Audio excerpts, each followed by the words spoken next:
নমস্কার, আমি তপচন্দ্র মালো। আজকে আমি আপনাদের সামনে আরো একটি সৃজনশীল প্রশ্ন নিয়ে চলে এসেছি।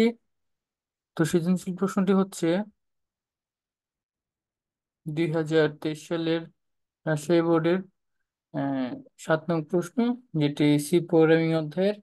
তো আইসিটি স্যার প্রোগ্রামিং ভাষা অধ্যায়ের ক্লাস নিতে গিয়ে স্মার্ট শব্দটি যে কোনো সংখ্যক বার প্রদর্শনের জন্য সি প্রোগ্রামিং ভাষায় প্রোগ্রাম লিখে তা বিস্তারিতভাবে বুঝিয়ে দিলেন। এখন প্রশ্নটি ছিল যে প্রোগ্রাম কাকে বলে। তো এটার উত্তর হচ্ছে, কম্পিউটারে কোনো সমস্যা সমাধানের জন্য ধারাবাহিকভাবে লিখিত কতগুলো কমান্ড বা নির্দেশের সমষ্টি হচ্ছে কম্পিউটার প্রোগ্রাম। খ প্রশ্নটি হচ্ছে, কম্পিউটারের চেয়ে ইন্টারপ্রেটার বেশি বন্ধু ভাবাপন্ন ব্যাখ্যা করো।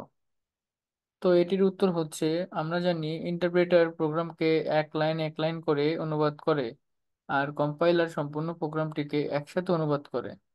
ইন্টারপ্রেটার ধীরে ধীরে কাজ করে, কিন্তু কম্পাইলার দ্রুত কাজ করে।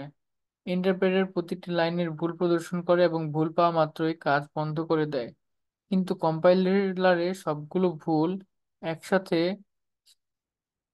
প্রকাশিত করে এবং ইন্টারপ্রেটারে ক্ষেত্রে রূপান্তরিত প্রোগ্রাম পুনরায় রূপান্তরের প্রয়োজন হয়। কম্পিউটারের ক্ষেত্রে একবার কম্পাইল করার পর দ্বিতীয়বার কম্পাইলার করার প্রয়োজন হয় না। সুতরাং উপরোক্ত আলোচনার প্রেক্ষিতে বলা যায় ইন্টারপ্রেটার তুলনায় কম্পাইলার সুবিধাজনক।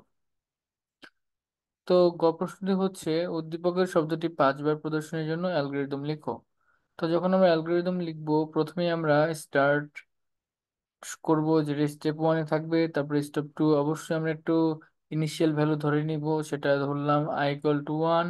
তারপরে আমরা 3 নম্বর স্টেপ হলো কি print smart, and 4 number step কি আমরা i এর মানে এক এক করে বাড়াতে থাকবো। আর 5 নম্বর স্টেপ হচ্ছে যে আমরা কন্ডিশন দিব যে i এর মান 5-এর থেকে ছোট নাকি। যদি ছোট হয় তাহলে সে স্টেপ থ্রিতে ফিরে যাবে, আর যদি না হয় তাহলে সে তার কাজটি শেষ করে দেবে, যেটা হলো স্টেপ 6।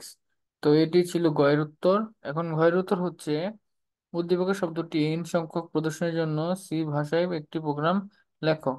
তো আমরা জানি যে সি ভাষায় প্রোগ্রাম লেখার জন্য প্রথমে আমরা ইনক্লুড std.h নিয়েছি, তারপরে ইন্ট মেইন, এবং ইন্ট মেইনের পরে আমরা ইন্টিজার আই এবং এন নিয়েছি। আই দ্বারা ইনিশিয়ালাইজেশন এবং এন দ্বারা মোট কতবার সংখ্যক প্রিন্ট করবে সেটা বোঝাচ্ছে।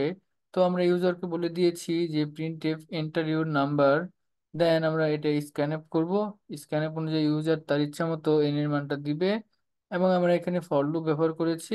ফর লুপের মধ্যে প্রথমত আমরা ইনিশিয়ালাইজেশন যেটা আই ধরে নিয়েছিলাম তার মানে 1 ধরেছি, এবং কন্ডিশন দিয়েছি এন এর থেকে ছোট বা সমান হওয়া। যদি হয় তাহলে সে ভেতরে যে প্রিন্ট এফ এর মধ্যে স্মার্ট লেখাটা আছে সেটা প্রিন্ট করবে, এবং প্রত্যেকবার আয়ের মান এক এক করে বাড়তে থাকবে। এভাবে আমাদের কোডটা পরিচালিত হবে, এবং সর্বশেষ আমরা রিটার্ন জিরো দিয়ে কাজটা শেষ করব। তো আজকের ভিডিও এই পর্যন্ত ছিল। সবাইকে ধন্যবাদ। আশা করছি আপনারা ভিডিওটি বুঝতে পেরেছেন।